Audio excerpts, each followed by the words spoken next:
Eh bien, bonjour à tous. Bienvenue donc à cette session spéciale des 80 ans de la SFV. Mesdames, Messieurs les conférenciers et participants donc à V2T, Mesdames et Messieurs les administrateurs, présidents et membres passés et présents de la SFV, Mesdames et Messieurs les partenaires et collaborateurs industriels et académiques de la SFV, professionnels qui travaillaient pour et avec la SFV, Mesdames et Messieurs les professeurs de la SFV, dont j'ai fait la rencontre d'il y a quelques minutes, et à vous tous présents dans cet auditorium. Bienvenue donc à cette session spéciale consacrée aux 80 ans de notre société savante. Si je m'adresse à vous ce soir, c'est que j'ai l'honneur de présider la SFV depuis quasiment 24 heures. Et je remercie d'ailleurs les membres du conseil d'administration pour la confiance qu'ils m'ont accordée dans cette tâche. Alors, ma jeunesse dans ces fonctions s'appuie tout de même sur une expérience de près de 10 ans au sein du conseil d'administration et 6 ans en tant que secrétaire général. Donc, pendant toutes ces années, j'ai ainsi pu mesurer et contribuer à l'étendue des activités de la SFV et apprécier l'énergie qu'elle déploie pour mener à bien toutes ses missions. Et de tout cela, donc, je vous parlerai à la fin de cette session. Mais pour l'heure, nous allons donc démarrer par 2 présentations. Et pour commencer, nous allons avoir le plaisir d'accueillir Madame Dorine Bourneton, ici présente, qui est pilote de voltige, qui a été leader d'une patrouille aérienne en vol serré, la patrouille Bleu Ciel, de 2002 à 2004. En 2019, Madame Bourneton est devenue marraine de l'Institut pour la recherche sur la moelle épinière et l'encéphale, chevalier de la Légion d'honneur en 2015 et officier de l'Ordre national du mérite en 2022. Madame Bourneton participe activement à l'épopée Solar Airship One, dont elle va à présent nous dévoiler les tenants, les aboutissants. Elle est accompagnée pour cela donc, de 2 autres personnes, Monsieur Jean-Claude Tonnier, qui est le porte-parole donc, de la société Euro Airship, ainsi que de Monsieur Marc Sénépard, qui est le papa de ce très beau projet. Voilà. Donc je vous laisse la parole. Et puis, à l'issue donc, des présentations, il y aura une session discussion, échange avec les intervenants. Merci. Oui, j'ai plein de papas. J'ai Marc Sénépard, ici présent. J'ai mon papa, mon vrai papa. Et puis, pourquoi je dis ça? C'est parce que on a tous finalement plein de papas. Des ingénieurs, des inventeurs, des constructeurs, ces personnes qui nous ont inspirés et qui nous ont donné envie de nous orienter, de nous investir dans les métiers que nous pratiquons aujourd'hui.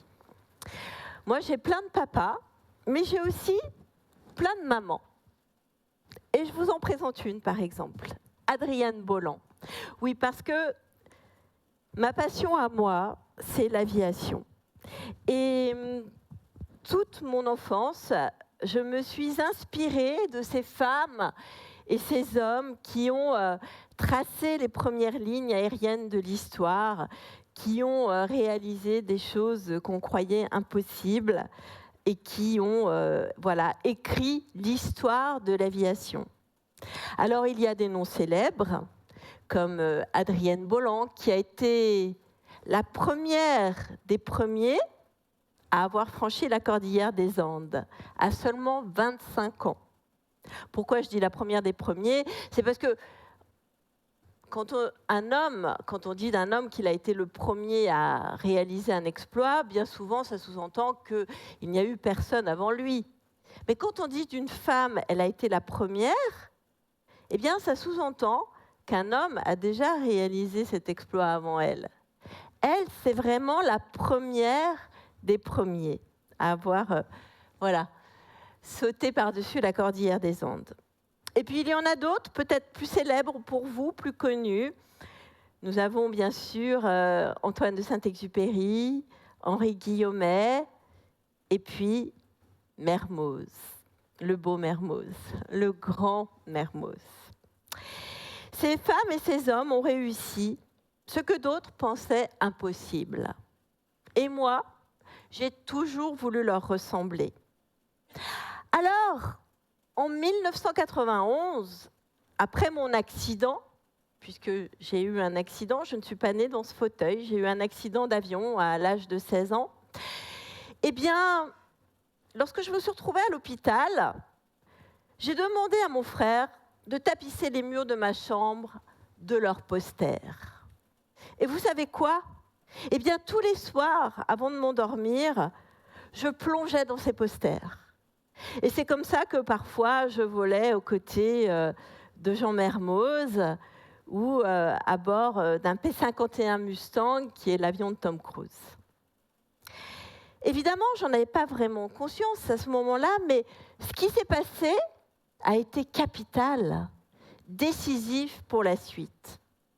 C'est-à-dire que, au lieu d'en vouloir à la Terre entière, au lieu d'en vouloir aux pilotes, d'avoir fait une erreur, une grave erreur, et de nous avoir craché sur le flanc d'une montagne, eh bien, malgré mon accident, je continuais à porter un regard positif sur l'aviation, sur ce monde qui me faisait rêver, sur ce qui m'était arrivé, et aussi ce que je pourrais faire plus tard. Et ça a été capital, pourquoi? Parce que dans la vie, c'est vraiment une grande leçon que je retiens de mon accident. Dans la vie, pour pouvoir aller de l'avant, rebondir, malgré les obstacles, malgré les drames, malgré les accidents de parcours, les accidents de la vie, pour pouvoir rebondir, eh bien, tout dépend de notre capacité à porter un regard positif sur ce qui nous arrive, sur notre environnement et sur les autres. C'est ce qui va nous permettre de pouvoir accepter ce qui est et qu'on ne peut pas changer. Moi, j'ai eu un accident d'avion. J'ai été condamnée au fauteuil roulant à l'âge de 16 ans et j'ai accepté ma situation. C'est ce qui m'a permis de pouvoir rebondir. Alors, évidemment, ce n'était pas facile, vous imaginez bien, parce que passionnée d'aviation, je me retrouve en fauteuil roulant, je veux continuer de piloter. Sauf que c'était totalement impossible, parce que, vous le savez probablement, on a besoin de ses jambes pour piloter un avion. Certaines commandes sont aux pieds. Et donc, à 16 ans, je me retrouve face à une situation que vous avez peut-être vous-même connue un jour. Je me retrouve face à l'impossible. Et vous savez, quand on vous dit que quelque chose est impossible, eh bien, c'est impossible. Et puis, c'est pour tout le monde pareil, qu'on soit handicapé, valide. Quelque chose est impossible, c'est impossible. Mais en réalité, et vous le savez, vous aussi probablement, lorsqu'on se retrouve face à l'impossible, en réalité, on a toujours le choix. La vraie question, c'est de se dire, j'y vais ou j'y vais pas? Je prends ou je prends pas? Quel programme je choisis? Moi, à 16 ans, on m'avait dit, tu sais Dorine, maintenant que tu es handicapée, tu vas vivre de tes allocations familiales, du canapé et de la télé. Quel programme je choisis à 16 ans? Le programme allocation canapé télé ou le programme impossible liberté? Oui, parce que derrière chaque impossible, il y a un possible rêve, un possible projet, une possible réalité. Eh bien, je choisis le possible. Naturellement, je choisis le programme de l'impossible. Je choisis la liberté. Et c'est comme ça qu'à 20 ans, j'ai obtenu mon brevet de pilote sur un avion équipé, adapté de commandes manuelles de pilotage. À 27 ans, je suis devenue le leader d'une patrouille aérienne, de la patrouille Bleu Ciel. À 28 ans, j'ai fait changer la réglementation française aéronautique française, pour permettre aux personnes handicapées des membres inférieurs de pouvoir devenir pilotes professionnels. Oui, parce que la réglementation, la législation disait aucun handicapé ne pourra être pilote professionnel. Eh bien, il a fallu 7 ans, mais j'ai fait changer la réglementation et j'ai fait changer la loi. Je vous expliquerai tout à l'heure comment. Ensuite, je suis devenue, comme vous, maman. Et à 40 ans, je suis devenue la première femme handicapée au monde et la première des premiers en France, pilote de voltige. On voit ça en images.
Voilà, nous étions au Salon du Bourget, le plus grand salon aéronautique du monde, qui ouvrira ses portes dans 15 jours, à peu près. Et puis, je me suis fait un petit plaisir. Bon, vous n'y avez vu que du feu, Je me suis fait un petit plaisir. J'ai mixé des images de ma voltige à moi, avec mes petites commandes manuelles, là, et les images de la championne du monde de voltige. Vous n'avez rien vu? Bon, parfait. Mais pour pouvoir devenir pilote de voltige, il a fallu quand même se battre et bousculer les idées reçues. Parce que cette discipline, comme le métier de pilote, était auparavant interdit, impossible d'accès pour les personnes handicapées. Il y avait soi-disant pas de solution, c'était soi-disant trop compliqué. Et il a fallu se battre, argumenter. Et c'est en 2022 que Dominique Bussereau, qui est alors à ce moment-là secrétaire d'État au transport, va nous permettre d'ouvrir la voie et permettre aux personnes handicapées donc, de pouvoir devenir pilote professionnel, pilote de voltige, pilote de vol montagne, parce que le vol montagne aussi était interdit aux handicapés, même le vol en planeur, parce que dès lors où l'emport du parachute est obligatoire, c'était des disciplines qui n'étaient pas ouvertes aux personnes handicapées. Et Bussereau va nous écouter, comprendre nos arguments et nous faire confiance et ouvrir la voie. Alors aujourd'hui, on est en 2025, on peut se demander, mais voilà, vous avez vécu, vous avez vu les Jeux paralympiques, vous étiez tous comme moi devant vos écrans, vous avez vu ces athlètes, la performance de ces athlètes, et on peut se demander à l'époque, mais pourquoi la voltige? Pourquoi c'était interdit aux personnes handicapées? Eh bien, j'ai retrouvé une interview qui date de 1997 où on interroge. À l'époque, c'était 2 représentants de la Direction générale de l'aviation civile, de la DGAC, dont le numéro 3 de l'époque. Donc vous imaginez, c'est un intouchable, sa parole est immuable. Et j'ai retrouvé une interview où on leur pose la question, où ils expriment leur point de vue sur ce sujet. Et je vous propose d'écouter leurs propos, et puis d'en reparler juste après, parce que vraiment, je pense que c'est très instructif, et surtout, c'est très intéressant pour comprendre ensuite la suite des démarches et comment on a réussi finalement à convaincre et à faire bouger les lignes face à ce type d'obstacle. Écoutez bien. Je voudrais, c'est avoir une autorisation écrite de la part de la DGAC. Vous avez demandé en même temps à être professionnel. Mais peut-être avec des restrictions. Non. Par exemple, Non. Instructeur. À mon avis, ça n'a pas un gros intérêt d'être pilote professionnel pour faire de l'instruction. Oui, mais et pouvoir en vivre. Sans licence bleue. Et la règle est comme ça. Et donc, je n'ai pas d'opinion sur le sujet. Ça nécessiterait la remise à plat complète du statut du personnel navigant et notamment du statut de la caisse de retraite. En tant que professionnel. Ça nuirait à un nombre de gens par dizaines de milliers. Bon alors, je ne sais pas ce que vous en pensez. Hein. Bon, moi, à cette époque-là, j'avais 22 ans, j'étais très timide. Je demande l'autorisation à ces grands messieurs de la DGAC de façon très maladroite. Mais pour autant, je suis convaincue. J'ai des convictions, je suis convaincue de mes capacités, de pouvoir réaliser ce projet. Mais lorsqu'on se retrouve face à ce type de réaction, humiliante, cassante, sans appel, comment réagir? Qu'est-ce que vous auriez fait, vous, si vous aviez été à ma place? J'aimerais bien que vous vous exprimiez. Qu'est-ce que vous auriez fait? Vous seriez battu, mais comment? Avec si peu d'armes. Une femme handicapée, en plus, j'ai grandi pas très loin d'ici, à Noir-Étable, je ne sais pas si vous connaissez. Petit village, près de Clermont-Ferrand. J'étais pas très armée. Mais la question qui se pose, c'est vous, qu'est-ce que vous auriez fait?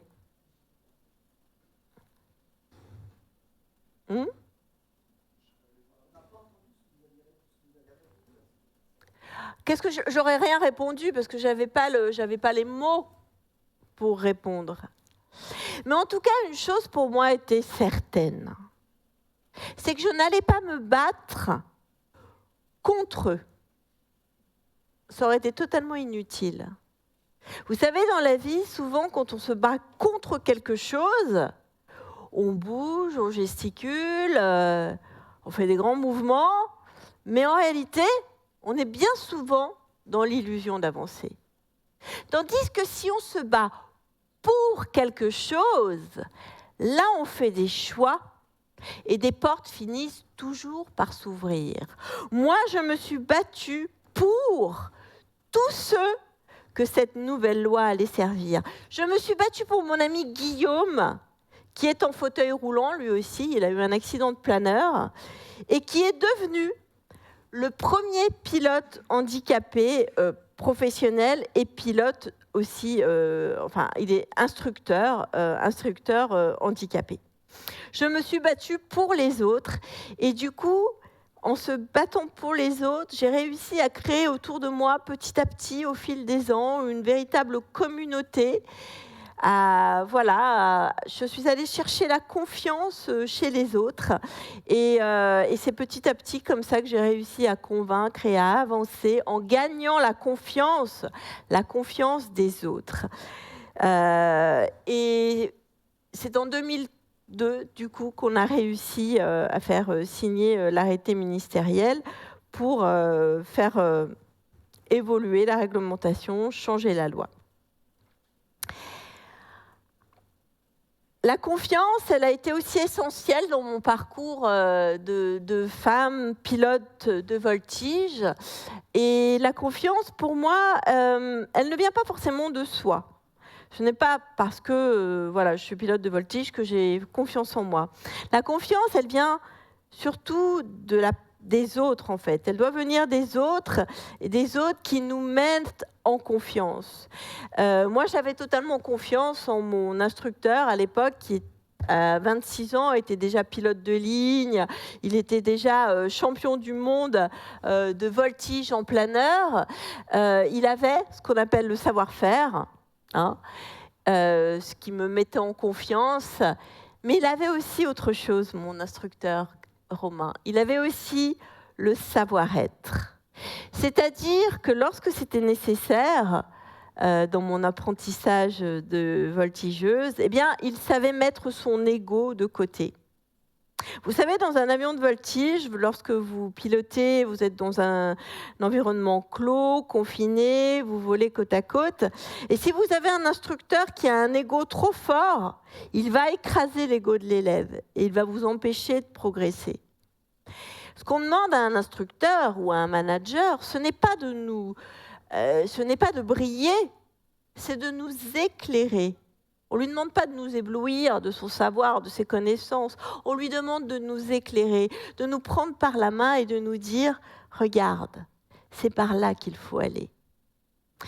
Et en ayant cette attitude positive, eh ben, Romain m'a accompagnée et m'a permis de réaliser moi aussi ce qui pouvait aussi paraître totalement impossible, remporter une compétition dans la ville de Feurs, qui n'est pas très loin d'ici non plus, enfin, en Rhône-Alpes, remporter une compétition face à des pilotes valides. Alors ça, cette vie de voltigeuse, c'était avant. On va changer de slide. Vous savez, on change de slide parce qu'on a changé d'époque, on a changé de monde, on a changé d'environnement. Aujourd'hui, on parle de réchauffement climatique, de dérèglement climatique. Et moi, je ne suis pas du tout une experte du climat, mais j'ai envie d'apporter ma contribution et d'essayer pour essayer aussi de chercher des solutions pour limiter notre impact sur l'environnement. Et s'il y a un domaine qui me passionne, c'est l'aérien. Et s'il y a un domaine dans lequel je me sens un peu plus légitime que les autres, c'est l'aérien et le transport aérien. Et donc, j'ai rejoint, c'est pour ça que je suis accompagnée aujourd'hui de Jean-Claude Tonnier et de Marc Sénépard, le papa de ce magnifique dirigeable que vous voyez en photo.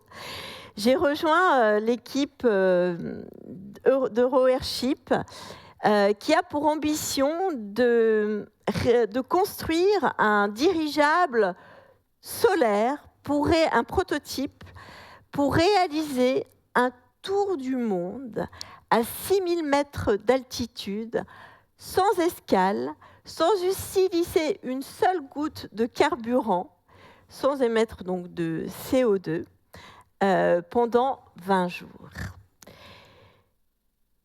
Nous serions 3 pilotes. Je serai accompagnée de 2 astronautes. Michel Tonini, qui est un astronaute français que vous connaissez probablement, mais aussi un astronaute américain qui s'appelle Michael Lopez Alegria. L'objectif, c'est en 20 jours, à 6000 mètres d'altitude, donc, de réaliser un tour du monde et de traverser 25 pays. Nous sommes accompagnés aussi des experts qui ont accompagné le Solar Impulse. C'était je ne sais plus en quelle année. Ça date un peu, mais donc tous ces experts qui ont accompagné ce premier tour du monde ont rejoint aussi notre défi, notre aventure. Et donc, voilà, ce sont des experts en météo, en simulation, prévision de vol, etc. Et je vais laisser donc à Jean-Claude le soin de nous présenter un peu plus l'aspect technique de ce tour du monde et de ce prototype. Merci Dorine. Je vais faire cette présentation pour que vous soyez pour le dirigeable, et puis que Dorine soit la première des premiers à faire un tour du monde avec le dirigeable Solar One. Je vous ai préparé un petit slide, parce que je pense que les dirigeables, c'est peut-être quelque chose qui n'est pas très connu, sauf pour les gens qui sont nés en 1930, peu près. Donc, pour faire simple, il y a deux familles. Donc, il y a l'aérostatique et l'aérodynamique. L'aérodynamique, c'est ce qui est plus lourd que l'air. Donc, qui a besoin d'un moteur et de dynamisme pour voler.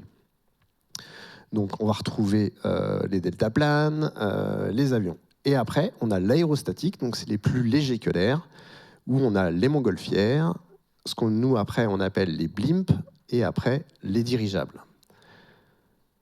Pour faire simple, les montgolfières, le souci, c'est que c'est quelque chose, bon, c'est très ludique, parce qu'on a vraiment le sentiment de flotter dans l'air, mais c'est soumis au vent, et donc c'est très peu manœuvrable. Ensuite, le blimp, qui est celui du dessous, bah, c'est pareil, il est en mono-enveloppe, et donc du coup, il est aussi difficilement manœuvrable. Le rigide, donc, qui fait partie de la famille des appareils qu'on développe, ils sont puissants, ils peuvent porter des grosses charges, et en même temps, ils peuvent voler par tout temps. J'ai un autre slide pour vous expliquer aussi qu'après, dans les dirigeables, il y a 3 familles. Alors, il y a la famille donc, des souples, donc on retrouve notre blimp. Donc, le problème, c'est que ceux-là, ils ne peuvent pas voler par tout temps, donc ils ont des applications qui sont réduites. Ensuite, on a les hybrides. Alors, les hybrides, c'est des modèles qui n'ont jamais existé. Donc, souvent, c'est des projets un peu farfelus qui sortent de cabinets d'architectes. Donc, on met des piscines au-dessus. Donc, voilà. Donc, ça, pour nous, c'est de la famille des dirigeables qui ne voleront jamais. Et ensuite, vous avez les rigides. Alors, les rigides, c'est notre famille. C'est nos dirigeables. Nous, on est parti du premier modèle, là, qui est ici. C'est un Zeppelin gamme LZ, donc qui était le Zeppelin rigide des années 30. Et après, on a aussi donc, des cousins qui travaillent sur le dirigeable, donc la société Flying Wells, qui s'installe aussi en Aquitaine. On a Google qui propose le Pathfinder, et ensuite, on a notre appareil.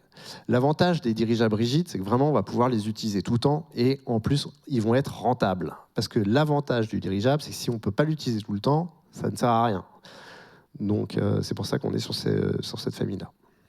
Alors, le SolarOne, donc celui du coup qu'on développe, il y a 3 piliers. Le premier, c'est la stabilité.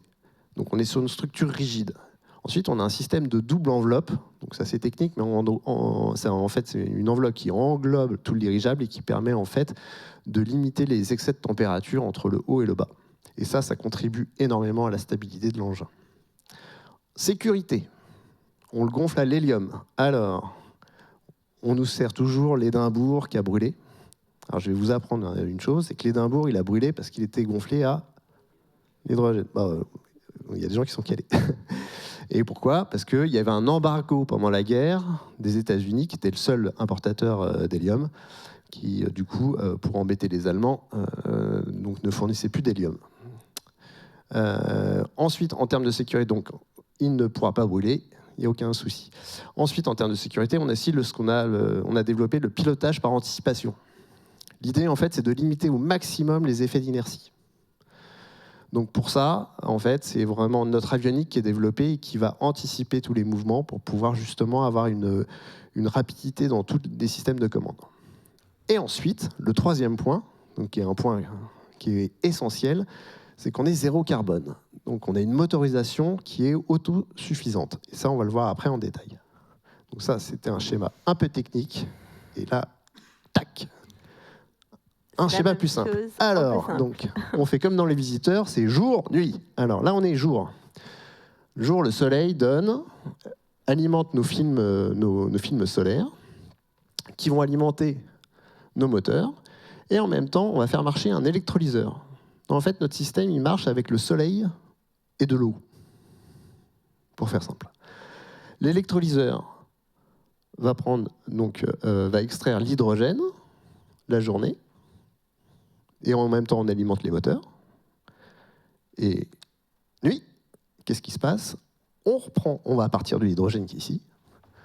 Ça va alimenter la pile à combustible, qui va se recharger en air pour pouvoir après redonner de l'eau, et surtout nous donner de l'énergie pendant la nuit.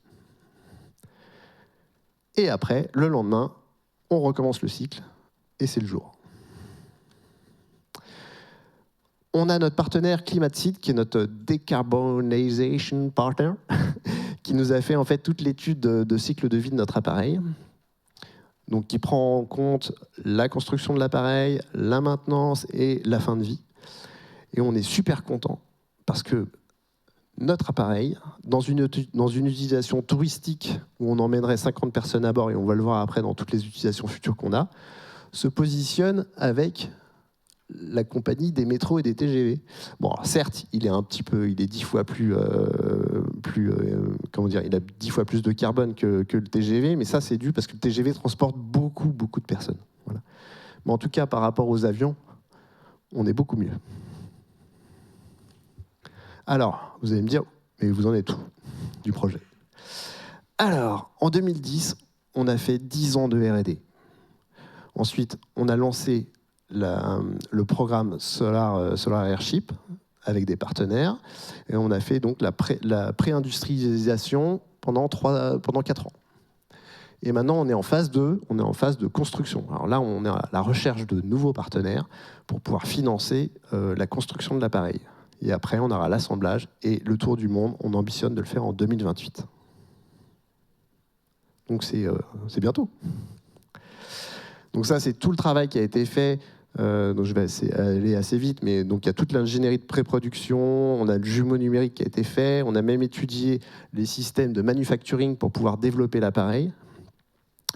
Safran nous a aidé sur toute la partie énergétique, comme on l'a vu avec les schémas d'avant de jour et de nuit, les commandes en vol et tous les outils de communication. Donc là, on a fait tout un plan de com, on a eu plein d'échos. Alors peut-être que vous n'avez pas entendu parler du projet, mais sinon on est passé un peu partout. Même dans la presse enfant, on est dans Paris Match et dans toute la presse internationale. C'est vraiment un sujet qui interpelle et qui plaît beaucoup. Donc ça, c'est juste un panorama pour dire si dans la salle, il y a des sponsors qui voudraient être intéressés pour nous soutenir, voilà tout ce qu'ils pourraient faire avec nous pendant 4 ans, le temps de préparation. Je vais vous parler de la suite, parce qu'on ne fait pas un tour du monde pour faire un tour du monde. On a 4 applications. La première application, c'est le tourisme éco-responsable. Ce n'est pas une application qu'on avait imaginée au départ. Alors, ensuite, on a la surveillance, l'humanitaire et l'aide aux pays enclavés. Alors, le tourisme, là, l'idée, c'est d'avoir... Alors, je sais qu'on est à Grenoble, mais l'image que je donne à chaque fois, c'est les bateaux-mouches volants.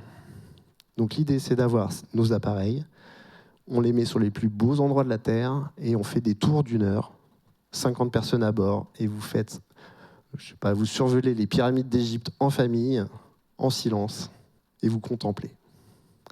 Ça, on a déjà des commandes d'appareils qui sont prêtes parce que les exploitants de ces zones ne veulent plus avoir d'hélicoptères sur ces zones qui font du bruit, qui polluent...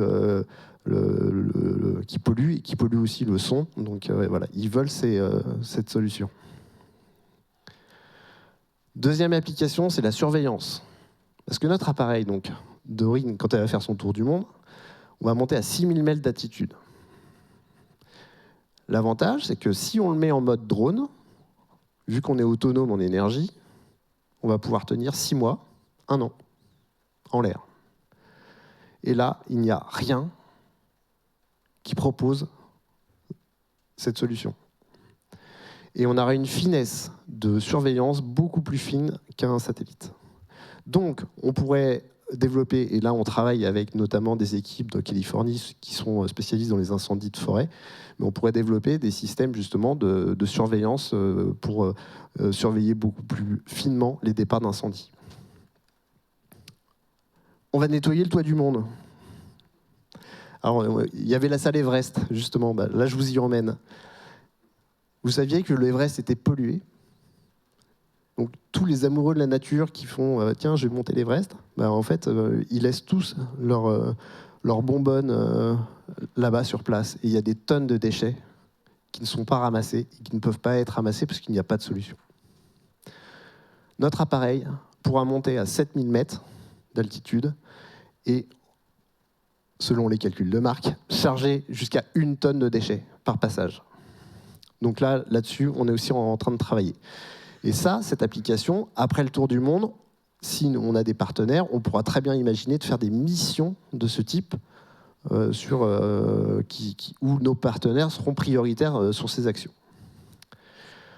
On peut aussi imaginer, comme on n'a pas besoin on peut se poser n'importe où, on peut imaginer d'équiper notre cabine avec des systèmes. Alors ça, c'était notamment pour un opticien qui pourrait être partenaire. On pourrait aller dans n'importe quel endroit du monde et faire toutes les tests de vue, mais aussi vaccination.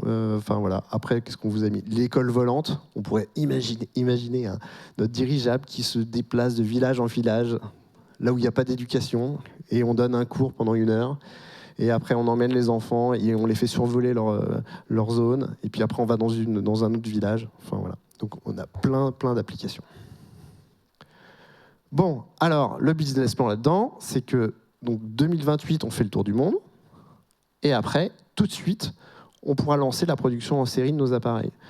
Et on peut envisager, donc, en 2030, 5 unités. En 2035, avoir 85 dirigeables dans le ciel. Voilà. Alors après, donc, si vous voulez, on peut parler un peu de technologie. Mais est-ce que vous avez des questions ?